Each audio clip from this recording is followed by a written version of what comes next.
Hello, I'm your host Casino from Casino.com. I'm the digital alchemist, and today we will be talking about how to get web design leads and especially how to get them online. So, first of all, we talk about what you should not do, then we'll talk about what you should do, and finally, I give you some tips with cherry on the cake. So, first of all, what you should not do is this.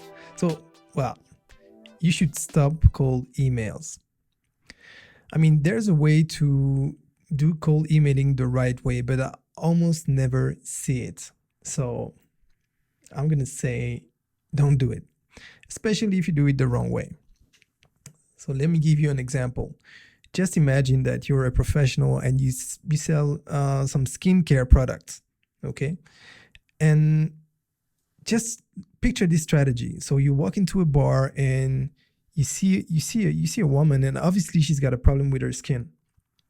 So she's having fun with her friends, and you walk up straight to her, without even introducing yourself. Really, I mean, she doesn't know you, and you go, "Hey, your skin is really looking awful, but I can fix it."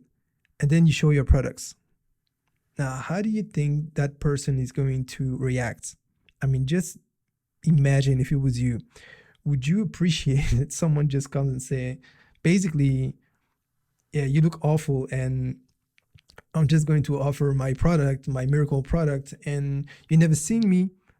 You're having fun, and I'm just interrupting rudely, but I expect you to buy my product. So this is a bit extreme, but this is really what happens.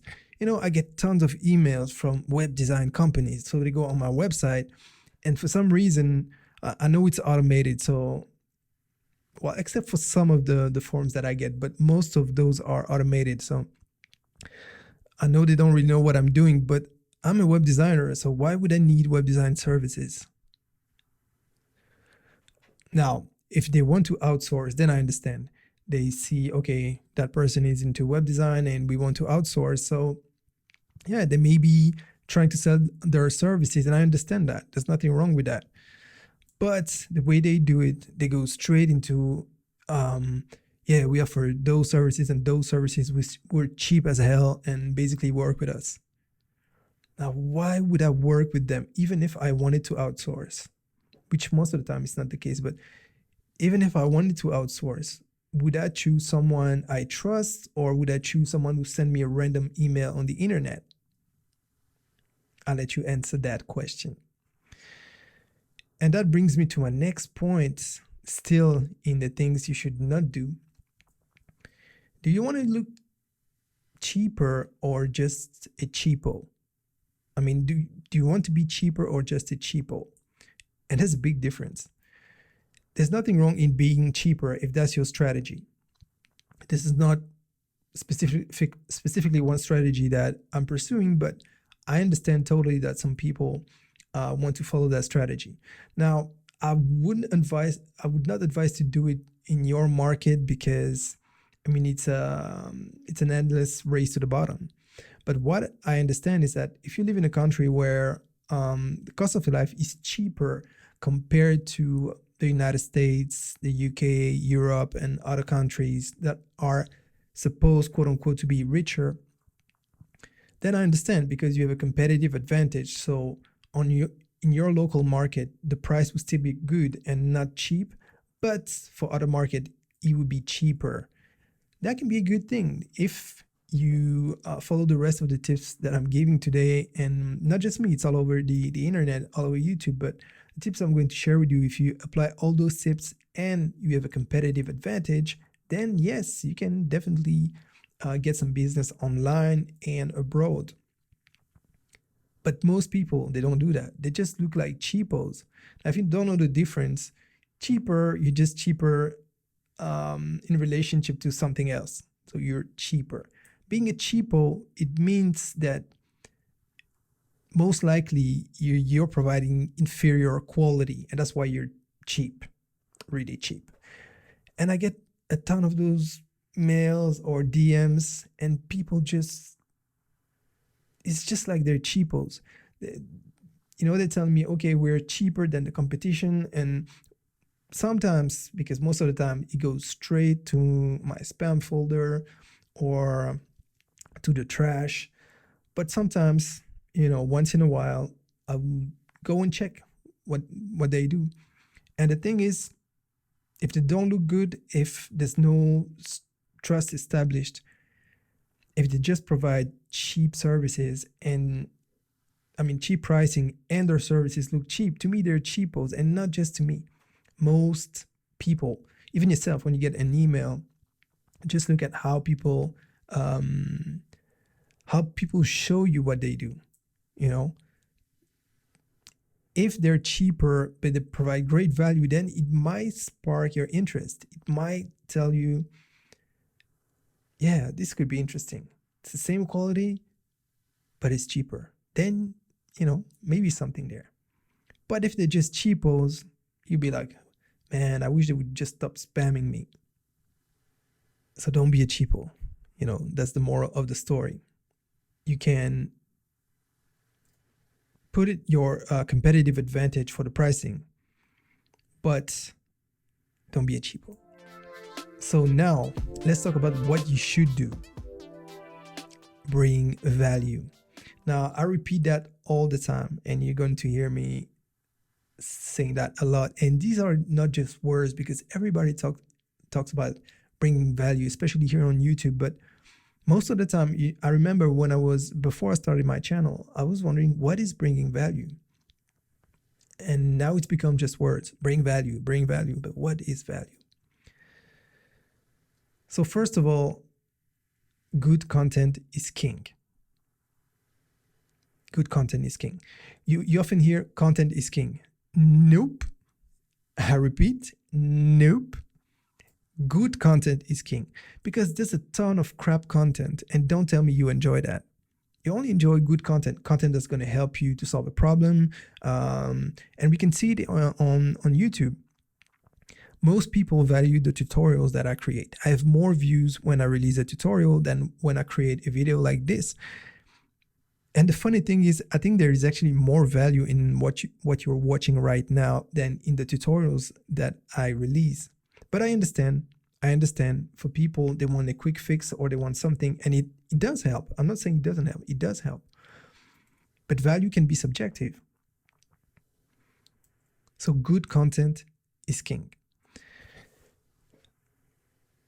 The name of the game is to try to become better at creating content. Nobody was an expert when just starting out, but you can start, just get started and then create good content. So let's be concrete here. Just imagine that scenario. So you're in a country where you think you can have a competitive advantage, and you're trying to work with customers abroad. So what do? Like I said, you're not going to cold email people. Just forget about that. What you're going to do is that you're going to create quality content. And what do I mean? For example, you could create videos or blog posts about how to outsource your web design work in countries where the cost of life is cheaper. So you could build practical guides. It could be videos, blog posts, PDFs, whatever. It could be a podcast. You could go and interview people and show your potential customers what they should not do and what they should do. And trust me, that's value content. That's what they're going to appreciate. If you help someone to not being scammed, they're going to appreciate you. If you help someone, giving them the tips to find good people to outsource to, they're probably going to come to you. That's the truth. Creating content is hard. That's one of the hardest things I've done, honestly.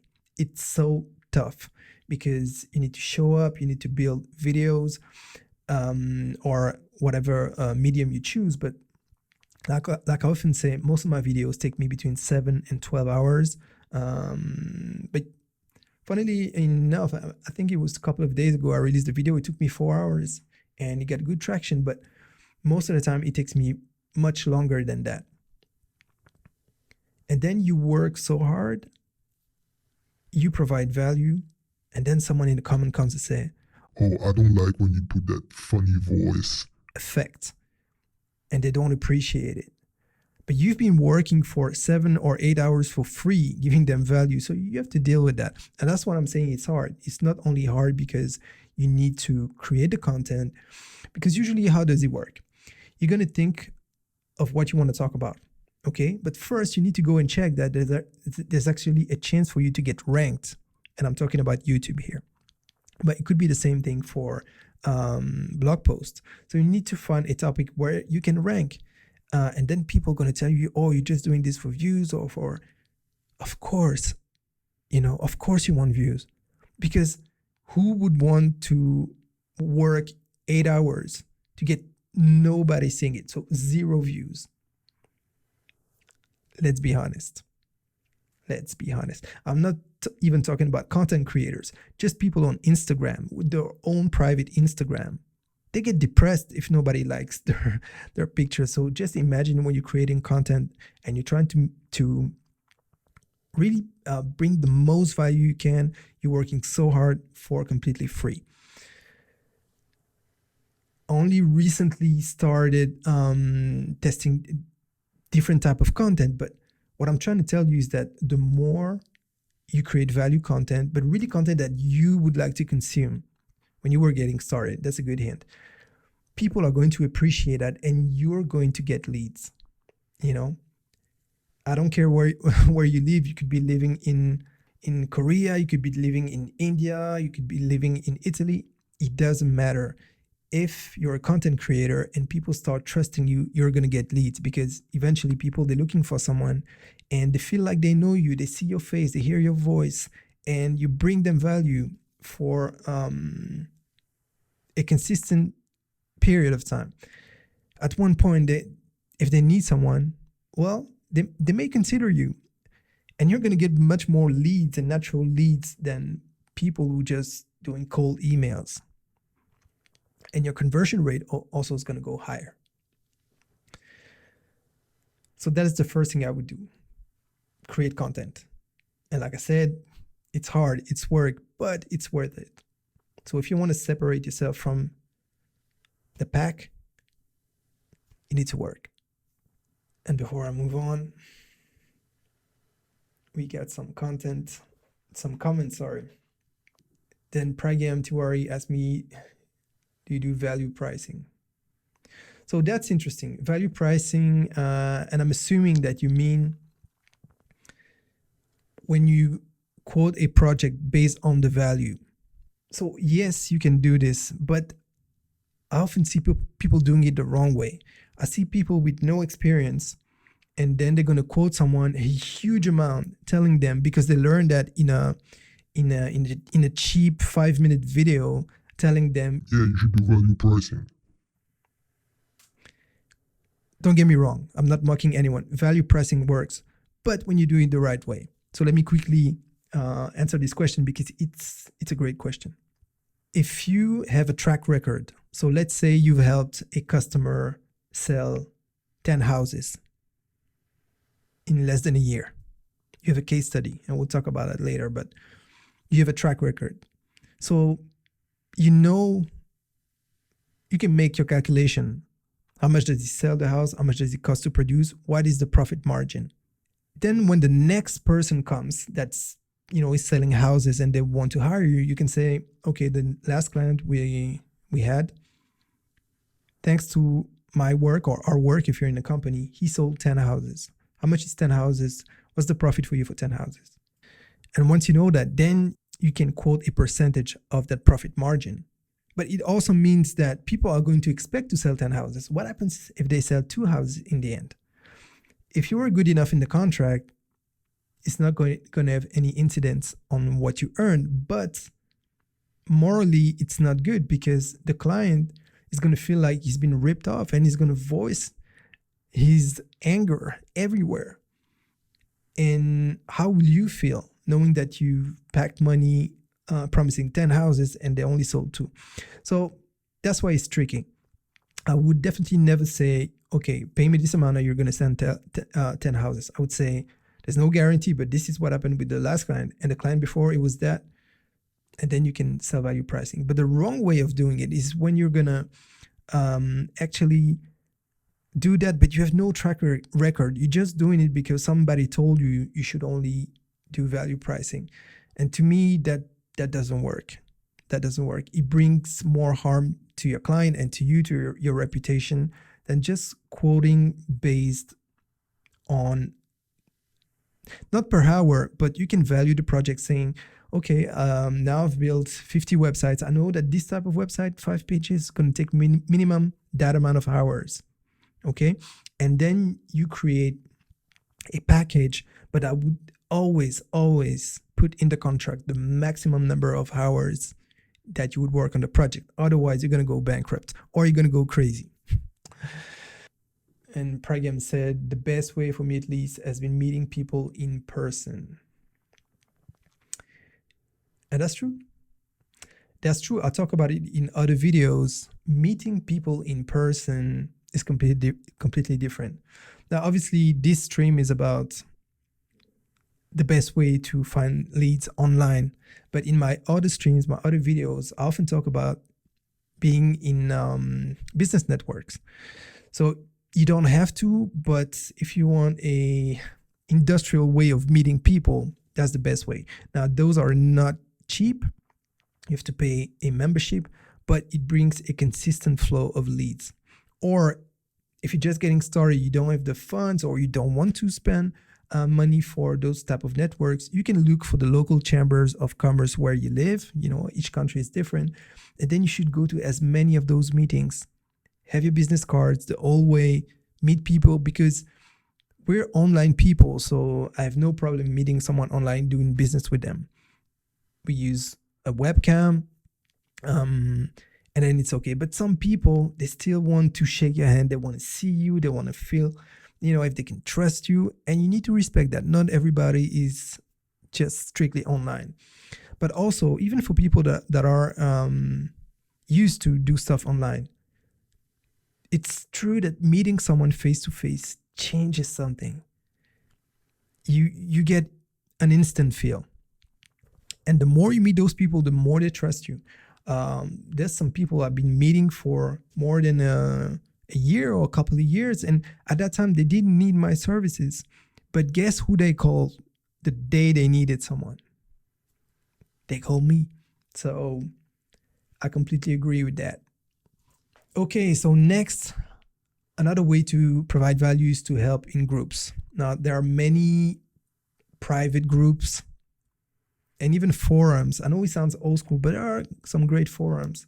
But whatever it is, try to find online communities. It could be here on YouTube, but provide value. Because when you help someone, so let's go back to our example. You want to provide web design or maybe SEO services. Let's switch. Let's say you want to provide SEO services. What you could do is go in those online communities, and when someone asks, say, listen, I just had a redesign of my website. I've lost all my rankings in Google because I didn't know better, so I must have made a mistake. That's where you chime in and you can help them. And I'm not saying that you need to do the work for them. That's not what I'm talking about. But you could give the best way, the best tricks to solve the problem. You know, for example, I remember someone had been hacked previously, and they asked me, okay, what shall I do? I don't want to do the same mistake twice. Which web host should I choose? And I just gave my advice. And my advice was simple. I often recommend to get your domain name somewhere and to get your hosting somewhere else. If you have backups and if you ever get hacked, and even the NASA got hacked, so, you know, you're not going to resist with your WordPress or Webflow website. It can happen to anyone. But with that strategy, and it was free, it was just an advice. You just connect the domain from a provider to the web host with another provider. If you get hacked, you just switch web host, and in a couple of hours, you're back online. Simple, but it works. And it actually helps some people. Even a year after I posted that comment, someone commented and said, well, you just saved my life.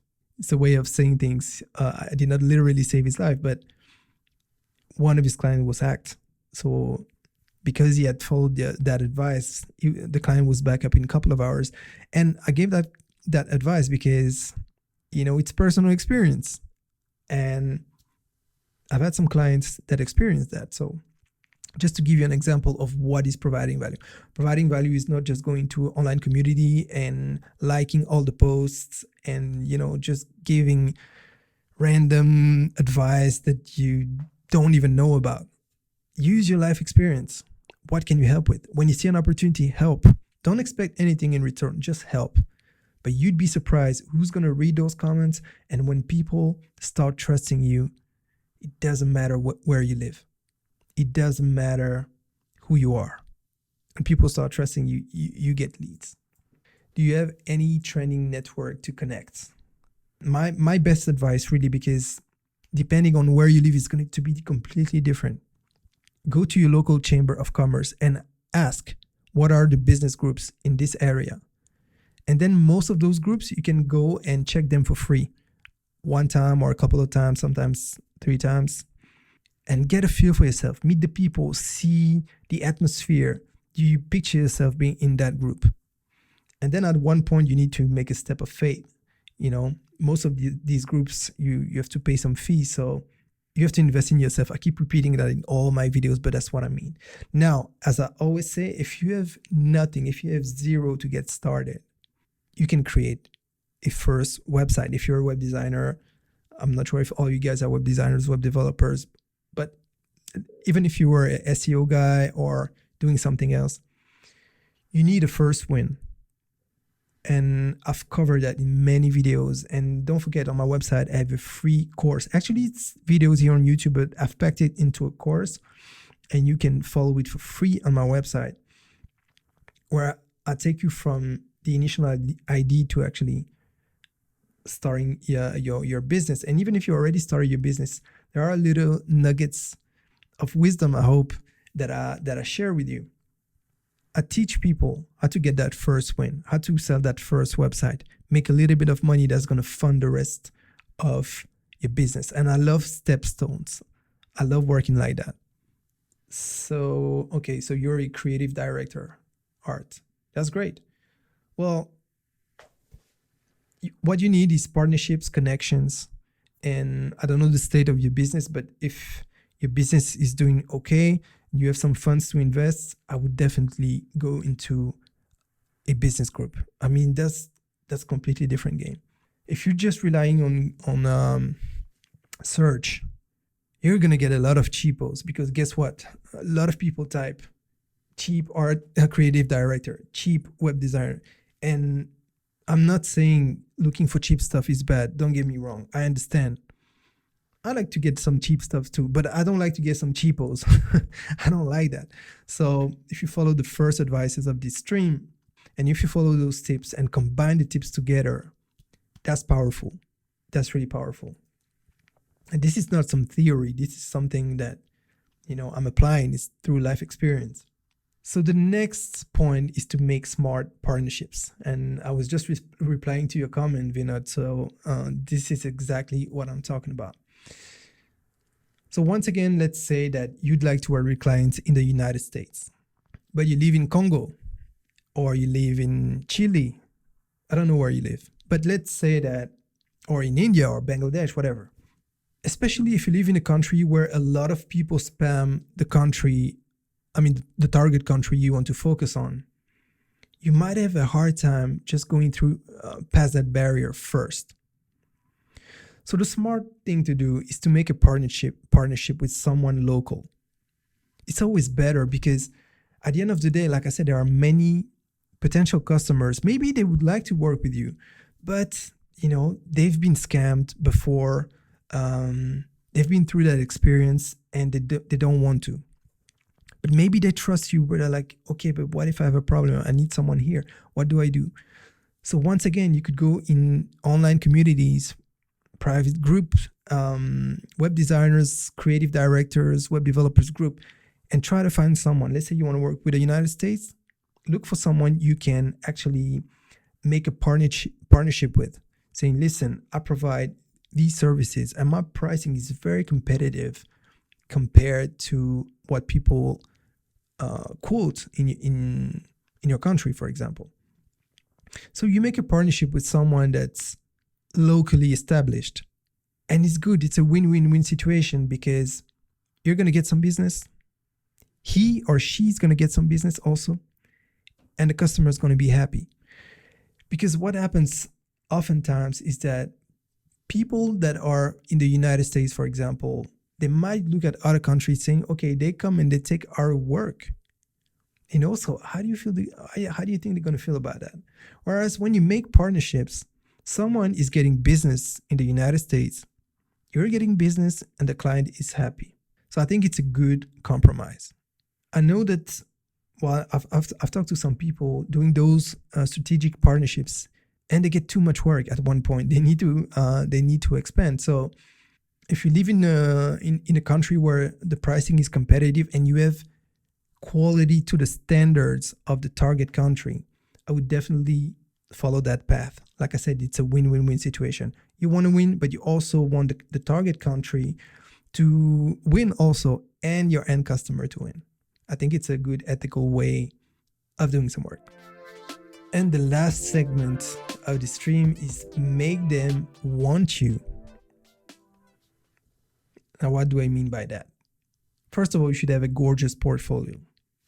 I've talked about that extensively, but when I go and check people's portfolio, so either they have great portfolios, I'm impressed, or they have no portfolio, which is really bad, or they have a portfolio that doesn't quite reflect the quality they claim to have. So only two options here. Either they don't have the quality and all they have to do is work on it. There's no magic button.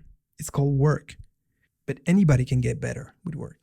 Or the second option is that they're good, but they didn't spend the time to work on their own portfolio. And that happens to a lot of creative professionals because they're so overwhelmed with everything that's outside the creative part that sometimes they neglect their own portfolio. And I often give that example. So just imagine you want to be modeling, you want to be a model, and you go to a casting, and you hope to be, to have the role for the movie. Imagining you're an actor, or it could be for a commercial. So you go to the casting, but you put ugly clothes, you don't iron the clothes, you look like you haven't slept in 2 weeks, you didn't brush your teeth, you smell. What do you think is going to happen? And it's exactly the same thing with creative web services. You want people to trust that you're good at web design? Have a killer portfolio. You're a creative director like Vinod? Have a killer portfolio. You're a web developer? Same thing. You get the idea. You're a filmmaker? Same thing. So you need to work on your portfolio, and I'm not going to cover that right now, but I created a video called Get More Freelance Clients. So if you look in my channel, you can just watch that video, and I give a little bit more tips on how to create a great portfolio, my strategy to do that. And I also have other videos in my free course where I go a little bit more in depth. But you should definitely work on your portfolio, because even if there are barriers, when people see your portfolio and you combine the rest of the tips, so you're helpful, you provide good content, plus one of the tips we're going to talk after that, you combine that with a great portfolio, you're going to be on top of all the others doing the cold emails, offending people and trying to sell them cheapo stuff. You're going to look way different from the very beginning. And the last point I want to talk about is establishing trust with case studies. I mentioned that a bit earlier on in this video, but one very powerful thing to do is when you have a track record. Now, obviously, if you're just starting out, it might be hard, and never ever lie. Only tell the truth. But the day you get that first win, you help the client, he's so happy. Get that testimonial, but create a case study. And the case study, you don't have to leave it publicly on your website, although you could, or you could create a video. But you could also create just something you're going to send to your potential customer. So let's say you apply the rest of the tips and you go to a business networking event, you meet someone, You have a good talk, you exchange business cards, then you go to 2, 3, 4 meetings. They get to know you, they appreciate you. And at one point, they call you and say, okay, so you have an agency, right? Listen, I need to work, I don't know, I need to do my website all over again. And they sell houses. So I'm going back to my previous example. And they sell houses. Well, you can send them, let's say, listen, before we talk even further, I really want to present you what we've been doing with our last client and why it worked. And you're going to present them the only absolute truth. You're going to show them, of course, you should ask your client before that if you can disclose some of the figures. But most of the time, they're proud and happy, and most of the time, they would say yes, 9 times out of 10. So you can disclose some of the figures. You can say, okay, this is what the client initially asked, but this was the audit we made. This was my insight, and this is the proposition we had. This is what we worked on. This is how much it cost, and these are the results. This is way more powerful than any ad you could ever create, because they will feel like you really spend the time to understand where they come from, what they want to achieve, and that you have some experience and can help them. Now, never overpromise. Never say, this is what you're going to get. Never promise. Never overpromise. In that case specifically, I would tell the client, this is the result we had, but it's a combination of a lot of different factors. I'm not saying you're going to get that. It depends. What I know, though, is that I can bring you leads. But then, you have to score the goal. It's just like I'm passing you the ball. We're playing soccer. I'm giving you a good ball. You can score, but it's up to you to score. But never promise on the final result, because nobody can know that. Nobody. So we have Oilaran Praise. I hope I pronounced right. It says, this is very insightful. Well, thank you. And I'm glad you find it insightful, because I'm really speaking from a place of experience and willing to share that, because the thing is, I want more people to understand how simple it is. And I'm actually really enjoying those streams and having interaction with you. I already touched on that. Most of the videos I make is just one-way street, and this is a two-way street, and I really appreciate that. So thank you for being here, and thank you for your comment.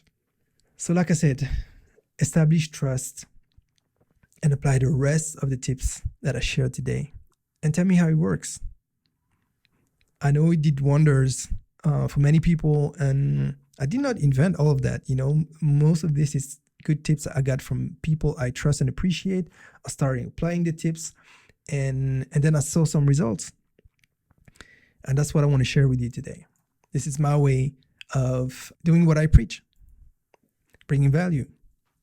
Now, if you want to create a killer brand identity for your business or for your clients, I have a free brand identity guidelines template.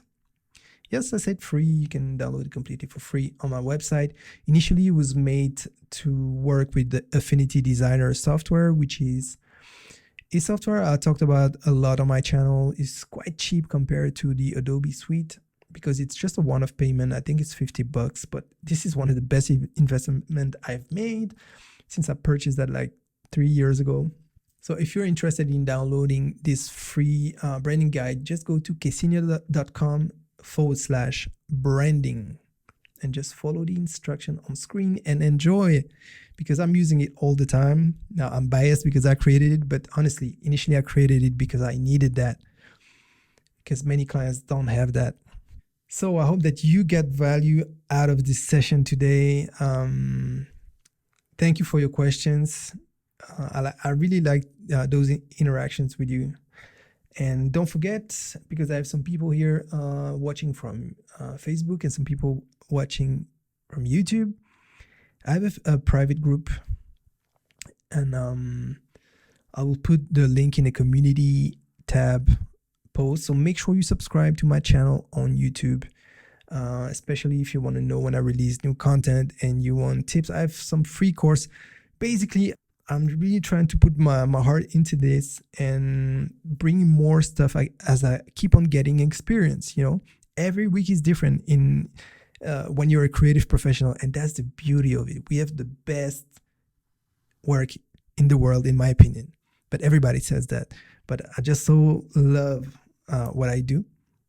So each week brings new things and way to just get better. Now, if you want to know when I release new pieces of content and you want some tips to grow your creative business or creative career, make sure you subscribe to my newsletter. And you can subscribe by going to ksenior.com/newsletter. And sometimes I release exclusive stuff, so I won't say more. So that's it for today. I hope you enjoy the stream. I hope to see you in the next one. And I hope I get to know you more. So make sure we keep in touch. So, time to kill the stream. Thank you, and see you in the next one.